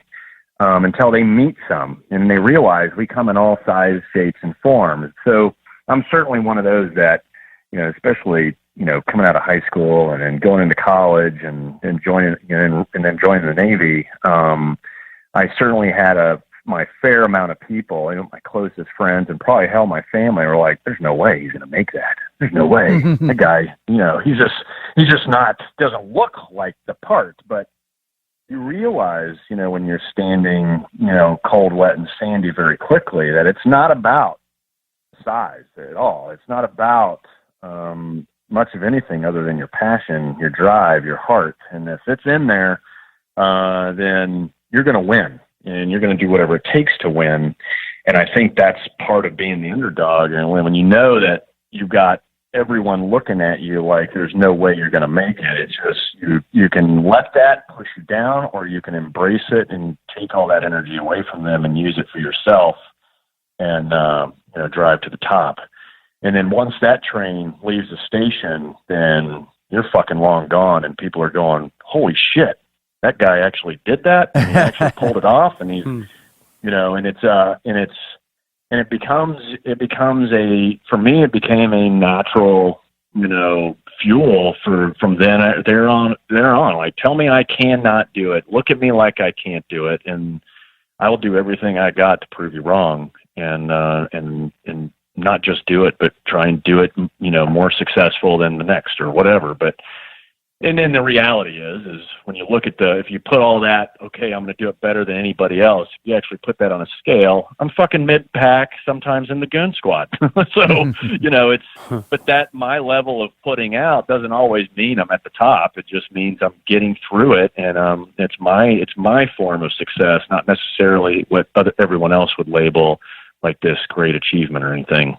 So, I think that's it in a nutshell. That's the great thing about buds, man. Every evolution is designed for you to fail. Not only that, after you fail, you're going to get beat for it. And then they're like, hey, you want to quit? You're like, no, I want more. Until it clicks in our head that it doesn't matter what the situation is, we're going to go into it with the understanding that we're probably going to fail, but we're going to go out trying. And Goon Squad, that's how I knew I was valuable, man, because they always started the Goon Squad where I was. You didn't want to be behind me, right? Yeah. At all. Yeah, I was always right around there too, man. Yeah, man. No, I always was. And man, then they started getting levels like A, B, and C, so you had to graduate in the Goon Squad to the one above it before you get back in the lineup. And I was like, bro, do not be back here with me. I'm rear security for a reason. Yeah, I think there's definitely a bunch of us that fall into that category, but the tell me I can't and I'll show you otherwise. Yeah, exactly. That's the whole concept. That's what they do the whole time. Not only do you hear from your friends, your family, and the recruiters, when you get in, then you got a frogman standing in front of you, telling you, "Hey, man, you ain't gonna make it." I know. I'll probably quit tomorrow, but we'll just wait to see what happens. And you can throw that off. And when people are like, "Oh, you don't look like a SEAL," we look like everything. Snatch one guy from all walks of life and throw him into one kind of unit. That's what you've created. And I always thought that too. The first guy I saw, man, he was a bodybuilder looking guy. Like, oh, that guy's he's definitely huge. He's gonna make it. Yeah, right. Day one, week one, 10 minutes in, ding, he's ding, done, man. Ding, right? Oh, yeah. Cramping. Yeah. Well, listen, before we wrap it up, Clint, and thank you for just the insight into all of these things. Well, if in order for our listeners, one of the, that are currently in the Goon Squad, right, whatever that may be for themselves, and most of the time we it's self-imposed, right, and the negatives speak within our own minds. What are some little pieces of insight or wisdom that people can start doing or telling themselves to start moving out of the goon squad, to start getting back in where they can take great risks that enables them to explore the world in a safe way with a great ability to embrace their fear? I think number one, you always hear about facing your fear. I think there's something in that. Take your top 3 fears that are realistic, and make the effort to face them and see what it really feels like, what it really looks like, what it really tastes like. And I think most of the time people, I know I've realized, over time that, it goes back to the anticipation of death is worse than death itself. And we've all lived that, where it's like, hey, what I thought was going to be really, really fucked up and scary turns out to be not so bad after all. We tend to build things up in our mind, and we make it a lot more than what it should be. And so if you just get out there and you give it a shot, face it, whatever that is, then you'll realize that it really wasn't that big a deal after all. Or if it is a big deal, it's probably not as extreme as you made it out to be in your mind. And I think, once again, kind of reiterating, is like that mental walkthroughs, that dirt diving, like what we call it, of what you're going to do, how you would react, the things that you face in life. Walk through them on a regular basis to where you're, transitioning that fear into just something a little more real that can then translate later into action. And we spend a lot of time on our phones, instead of doing social media. Maybe go, read up on the things that, that knowledge piece and the ability to reach into different communities these days and learn from others based on whatever those fears are. It does wonders for a lot of folks. I mean, I look at the bigger fears, like imagine being diagnosed with something like cancer and then not knowing what the hell the rest of your life looks like. But if it wasn't for communities of survivors, then, people would just circle the drain that much faster, as us medics know. It's like we're like goats, right? You put a goat by itself that's sick, it will die. But if you put a goat in a pen that's surrounded by other goats and other pens, then he lives because they are social animals. Whatever fears you have, talk to people about it, talk it out. That communication piece goes a long way. Took me a long time to figure that out, but communicate, no matter what it is, no matter how embarrassing it is. You can get through anything if you just talk about it. And there's plenty of people around you that you find out real quick that will go, oh yeah, me too. Oh yeah, I tried this and it worked just fine. And all of a sudden you get free advice, and whatever that was, it gets diffused and diluted by all the other people around you that are facing the same thing. Awesome. Well, my brother, thank you so much for the insight, man. That was just one amazing concept that you shared with our listeners after other. We really appreciate that. Where can people go to follow you, pay attention, learn from you, your books, everything? Give us an overview of what's going on and what you got coming, obviously, in the future, too. Sure. My whole ecosystem is at ClintEmerson.com, and it's really just the three big things I got going on. They're all in the crisis management lane. So Escape the Wolf, 100 Deadly Skills. Like I said, Escape the Wolf is for corporate, doing, we build policy and online training systems for, Fortune 500 guys. 100 Deadly Skills is really the consumer level, average person version of that. You guys have seen it. It's entertaining and informative because it's illustrated, which makes it the perfect, survival manual for guys because they don't have to read. They can just look at pictures and learn. For sure. And then you got Violent Nomad. What's that? Super interesting. Yeah. And then of course the brand Violent Nomad, which is really just pushing self-reliance, self-rescue, once again, embrace knowledge and any experience you can gain and follow your gut instinct and start doing things for yourself because the person next to you might not help you. And that's pretty much it. ClintEmerson.com. And of course, 100 Deli Skills and all that for social stuff. Awesome. Exactly. The reluctant educator. Yeah, it's like, Ever wary of the social media. oh boy, yeah. You guys know it's like putting yourself out there. It's taken me, I've been retired for 3 years, and I actually learned from you guys. Like, okay, they're doing it, so I guess it's okay. And so then I'll try something, and we're all learning. But this social stuff, fuck. It's challenging. Some days I'm like, what the hell am I doing? It's like, it's going through buds again. Yeah. Those days when everybody's like, what the hell am I doing here, man? Totally. Where did I go wrong in life? From our interpretation, you're doing it right, Clint. You're making a profound impact on, the world that you're coming in contact with, and we can't thank you enough. We think you're a great representation of the community as well as yourself, and we feel so honored that you'd come on the show with us. Thank you, sir. No, thanks for having me. You guys are doing it right. I love the concept, everything. Never quit, the team, and being a part of it. So, once again, thanks for having me, and I always appreciate opportunities like this. You guys are great. Thanks for coming on.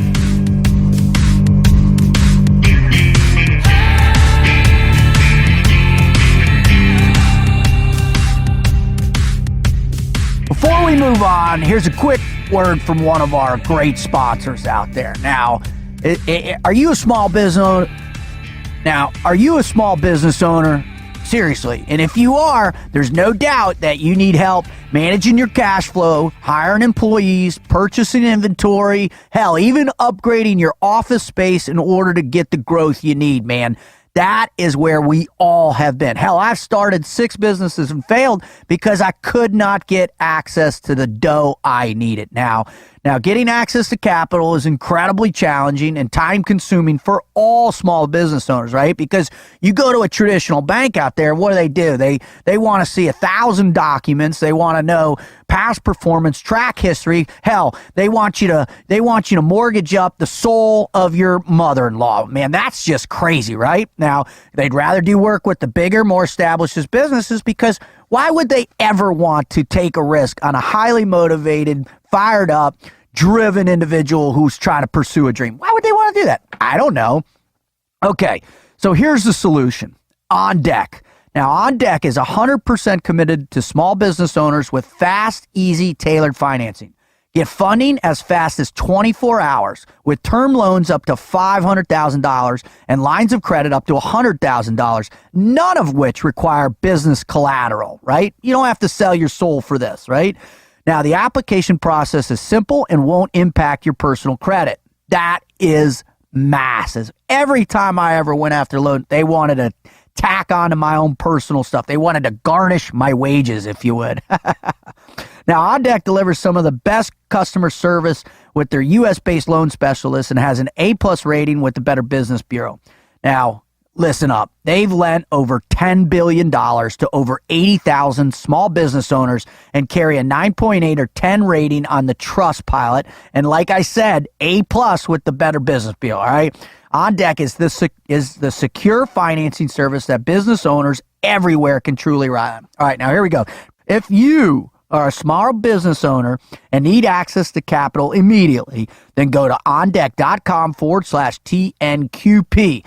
And as an exclusive listener to this podcast, this epic show, right, you will receive a free consultation with one of their U.S.-based loan specialists. Listen, this is your never quit moment. Get fired up. Keep your business going. Go get the dough you need. Go get that $100,000 line. Achieve your dreams. Don't quit by going to ondeck.com/TNQP. That's ONDECK.com/TNQP for your free consultation now. Now, Marcus, when I throw this out to you, brother, right? Rich men have money. Wealthy men have time. Do you think Clint has found that wealth in his life after what he's experienced? Yeah. There's a lot of truth in what that quote says. Like in the beginning, that's the rich man wealth, and then hopefully the wisdom part when it drops in, the time, And I think if you get caught up in the whole thing, that there's always more money, but eventually you're going to have to take some time to enjoy it. Like go out and make a million memories, save $1 from each, and then live it back. Life's short. I mean, you want to look back on it and say, I spent the entire time working to make money to see how big if that's your goal, or how much did I see? How much did I do? How much did I get to give back? Because that's the wealth, right? And I think the kind of the metaphor behind it is the wealth is in the amount of time you get to spend with people. That's what makes you rich. The more people you're around, and in order to have that kind of wealth, you have to put the time in. Right, to cultivate those relationships, to get out there. And what I was hearing is really to take the risk. I mean, here's a guy from early on in his life, you know, he's taking risk, he's getting out there, and certainly, you know, I thought it was incredibly interesting that he talked about this misdirected hatred that ultimately led him to be more confrontational towards his fears, which ultimately led him to a place where he's teaching his daughter, hey, hatred isn't a very healthy thing, but taking risks is. Yeah. I mean, you go out through life, you get burned on a lot of stuff. Being picked on is the one, I mean, it stays with you. We said we teach our kids how to dress, how to eat, wash their hands, but you don't teach them how to defend themselves in any kind of capacity. Because biggest thing is if you can defend yourself physically, that automatically gives you the verbiage to do it and keep it at that level and then back it up. The more secure you are and confident in that, the more secure and confident you are in almost everything.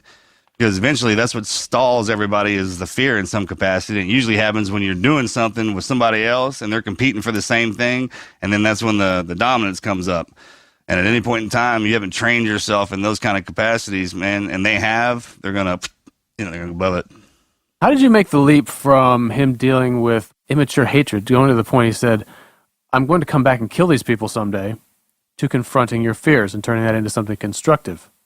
Well, I think when you're surrounded by oppression of any kind, that's a scary thing. When you recognize that culture, which he was facing, the Saudi culture, anti-Americanism in the time, and I went to high school with a kid that lived in the same scenario and was picked on and beaten just like Clint was, and created his own bigotry, his own racism, if you will.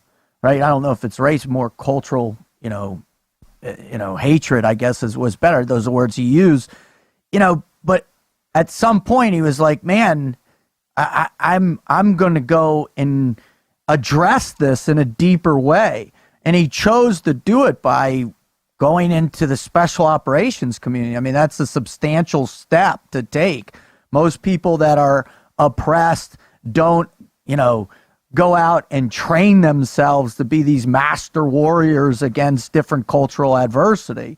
Mm-hmm. And what I find fascinating is through his 21 years of experience at the very highest level of addressing, these ideological differences, I just think he took this juvenile impression of the world and launched him on this journey towards he ultimately discovering that, hey man, people, is it right or is it wrong? It's just different from the way I think, right? And I thought that's fascinating that it would propel him to go on that path. It's pretty intense. I think so for sure. That was a good connection. Thanks for explaining that. I think he's another example of how a person can deal with things when they're young that are negative, but ultimately find themselves through choice or by happenstance or just the things that go through in life on a path that puts them that results in them being in a very fortunate or positive position in life. Absolutely. I mean, that's what Marcus was talking about. What he, you experience the goon squad, so to speak, and that sets you up for a journey, a long-term journey of discovery. Amen. Well, welcome to the Team Never Quit podcast, man. That was one of our more insightful shows. I think Clint brings a very different approach than a lot of guys that we've had on the past. I really like his style. I like his tone. I think if you're a first-time listener, then, man, what a treat for you. Hope you pulled away. If you're coming back for more, this is exactly the type of show that you enjoy, that you look for, that you want. I mean, some real wisdom, some real how-to on addressing the very powerful concept of fear and risk and awareness and self-awareness, most importantly, and what it takes to prepare yourself for, the great never quit moments of your life. So, if you enjoyed what you heard, then if you want to know more about what we do, please check out our website at tnqpodcast.com. We're super proud to be a part of the Westwood One Podcast Network. Man, that being on their team and our ability to really tap into their incredible reach of 250 million people, we're just incredibly thankful that they want to partner with us too. If you want to follow the show, all the shows are available on tnqpodcast.com. You can follow us on Apple Podcasts, iTunes, CastBox. We're streaming on Spotify, Stitcher, and pretty much every other podcast platform on all mobile or portable or even desktop devices. Check out our new merchandise. We've got great merch out there, new shirts, new hats, the whole deal. You're going to love them. That's tnqpodcast.com. You can follow us all on social media for the show at TNQ Podcast, for Team Never Quit at Team Never Quit, Marcus at Marcus Luttrell, The Wizard at The Wizard TNQ, and me at Team Frog Logic. But one of our favorite parts of our site by far is this community that has grown. Listeners that have had the courage and the never quit mindset to share their incredible experiences or experiences of people that care most about, people they love, to share with our community. And we've got hundreds of these stories posted now, and we're so grateful for everybody's contribution. Thank you so much. This is what Marcus's vision was, that this collective community could come together and share with one another their pain, their suffering, but also their ability to face the obstacles of life, overcome adversity, and to share their never quit story. And we've got one today for you. This is from Wayne. Before I get into my story, I want to thank you guys for the motivating guests you have on. I've listened to them all within a week. I also love the Mad 20 Minutes. I've had many never quit stories, but I might as well share the earliest one. I grew up extremely poor. You know the saying that we grew up poor but didn't know it? Well, we knew it. This was the result of my Vietnam vet dad's alcohol problem. He was drunk daily and could be very verbally abusive. My sister and I, being the oldest, took the brunt of it. Of our family of 6, lived in a 2-bedroom trailer. I ate my share of potted meat sandwiches, and there were plenty of New York winter nights that we ran out of kerosene for our furnace, and us 4 kids would huddle in one bed to stay warm. In the summers, I would work with Dad some days on his trash route, and I had been in more dive bars before I turned 18 than I have since. Being a Marine, that's probably not true, but I was in more than my share of them. We moved out and back in a few times until Mom finally had enough, and they divorced when I was 16. In situations like this one I grew up in, it's easy to give up, blame your upbringing, and follow the same road your parents did. My never quit moment was when I decided I didn't want the same life I grew up in. We all have to make our own choices and own them. I have heard other people say that the American dream is dead. I don't buy it. We all have our own dream, and mine was to have a family, own the house with a white picket fence, and not give up on my wife and kids. My siblings didn't quit either. Of the four of us, three served in the military. My sister did 5 years in the Army, and my brother and I and my brother and I are retired Marines. I guess I did pretty good on my dream also. My wife and I have been married 29 years. My daughter just finished her junior year in college, and my Marine son will be pinning on his captain's bars in September. It hasn't come without struggles. When my daughter was a junior in high school, when I saw the light at the end of the tunnel, preparing to be an empty nester with my mortgage almost paid off, I thought I would be able to afford and build the man cave and buy the Jeep Rubicon I've always wanted. It was then our lives took a big left turn. I guess we had done so well at parenting, mostly my wife, that God decided we need to fight for custody of our 7-year-old nephew and 5-year-old niece. They were my brother-in-law's kids, and social services took them from their dysfunctional home and put them with us. We thought our next phase in life was to work with vets in need and doing mission trips, but instead looked for a bigger house with a new mortgage and put everything on hold. It took me longer than my wife to adjust, but that's what a family is supposed to do, step up for each other. I guess the man cave can wait. Quitting can't be an option.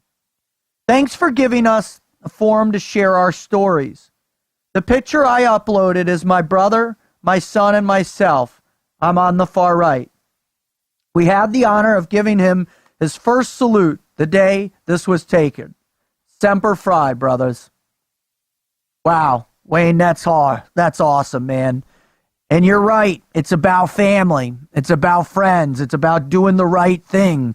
It's about believing that the American dream still is intact at every level. I'm super proud for your writing in, Wade. I have no doubt your story and your service will resonate with hundreds, if not thousands, of our listeners and the members of our team. Thank you. I also want to thank Clint, man. Man, your service to this country is nothing short of exceptional, and the journey that you were on from a kid has proven itself to be a powerful influence on countless scores of people that you come in contact with. Thank you. I want to thank God. I want to thank Christ. I want to thank Jonna, my girls, my family, my friends, my experiences around the world, and my experiences in the teams. Thank you guys for doing this with me. And most importantly, thanks to listeners. Yeah, man. Good job, Marine. I mean, good job. They always say, once a Marine, always a Marine. Sometimes when you get away from the Corps, that can hide itself. But when you get in those spots where you need to run out, man, that's when your family becomes your Corps and you're the Marine in there, and just never forget that. And good job, man. It's just never quit. Just keep going. Clint, good job on transitioning out and making a life for yourself. I know, man, you're doing a great job. And it can be tough, man, stepping away and then figuring out your own route because of the team environment. But the best way to learn how to be a teacher is to have kids, right? And just putting it down on them, and just because you can't ever quit on them at all.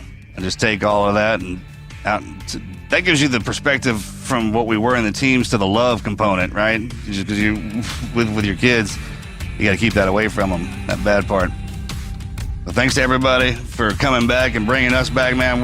We can't even put into words how much you guys mean to us and how much fun we have doing this. It truly is a blessing. So thank the Holy Family for putting us down here and allowing us to do this. Thanks for my family for loving me and giving me a place. And again, you guys, thanks for coming back, man. We truly love you. God bless. I'm out.